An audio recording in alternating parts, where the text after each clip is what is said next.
Hi, I'm Carl, and I'm a small church pastor. And hi, I'm Carl, and I'm a small church pastor. So why am I talking to myself today? Well, if you've been on a Zoom video conference call at any time, this screen looks very familiar to you. This is what a video conference usually looks like, except that it's usually another person that you're talking to. I've set it up side by side today so you can see how this works. And what I want to do in this short video is walk you through some of the tips that will help you make your Zoom video conference experience a little bit better, both for you and for the people who are on the video conference with you.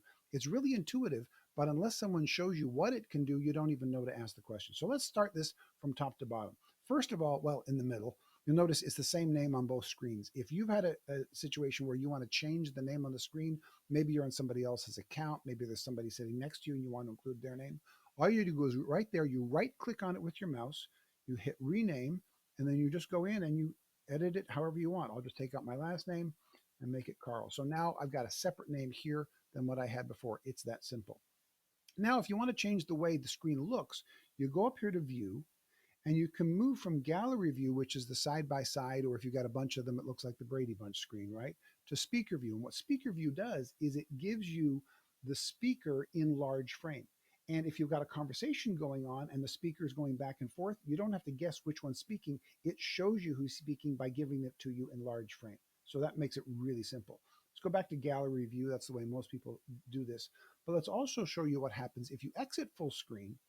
It minimizes your screen and then gives you a chance to look at other things. So right now, I'm going to bring up a Word document. This is a series that I'm doing right now on how to read the Bible. So I can go through my notes here. Nobody else sees my notes. You do because I've got a special program set up to share my entire screen. Everybody else will only see you here, but you can see your notes and you can read them off the same screen by going to that. And all you've done that is to by minimize your screen. So you go up here, you get out of full screen, and then you can see your notes there. So let's go back to the full screen. In addition to that, if you want to share notes with others that they can see, hit share screen. And if you are the host, you can do this, or if the host allows you to, click on share screen. It'll show you some of your recent screens. I'm going to click on my PowerPoint to show you a slide.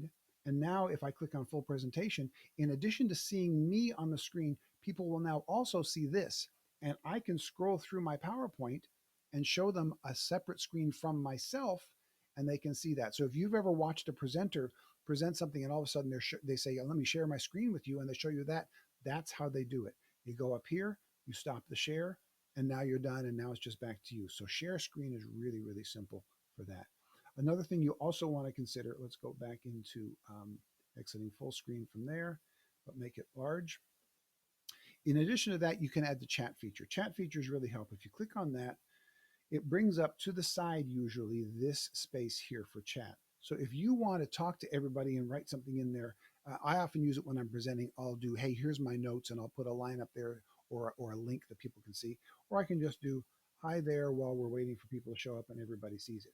Now, if I don't want to speak to everybody, but I just want to speak to one person on the call, if I click here on that down arrow, then it shows me everyone who's in the meeting. If there are 5 or 6 people in the meeting, it'll show you 5 or 6 names. You pick on the name of the person you want to talk to, in this case, Carl Vaders, and now shows you this is a direct message. I'm only communicating with Carl Vaders. So now I can click in there, hi, Carl,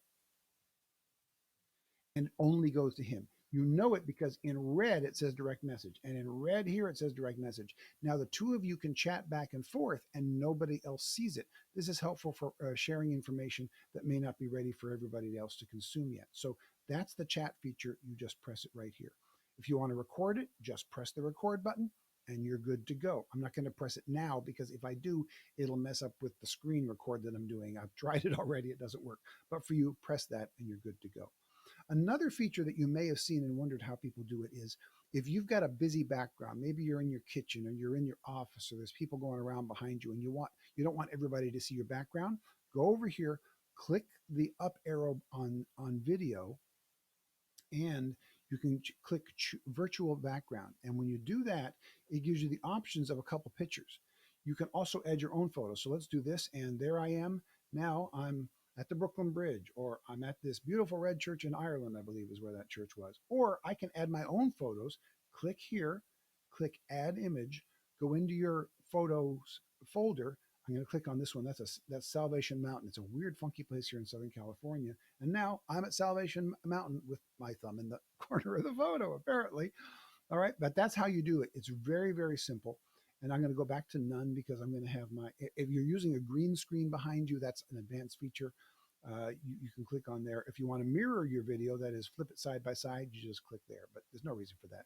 So most people are either on none because they're in a good spot, or pick any of those backgrounds, and then nobody can see what's behind you. You picked your own background. You want to come out of that. And then one of the things that you want to do over here also is if you want to stop video, if you want to step away, here's what I recommend. Click mute. That way they can't hear you. Clicks, and I won't do that now because you won't be able to hear me. Click stop video. And if you do that, that's when you get this. You may have seen it with others where it's just their name, right? If you want to step away, that's the best way to do it. Click mute, click stop video, step away, come back in, unmute it, and click start video again. In fact, I really encourage you, if you're not speaking, keep yourself on mute. If you've got a bunch of people, especially, and they haven't all muted themselves, the Zoom call gets really frustrating really, really quickly. But if you do all of those, you're going to make your Zoom call a whole lot better. It'll be a better, smoother experience for you, a better, smoother experience for everybody else. I hope your Zoom calls are better from now on. Thanks. See you next time.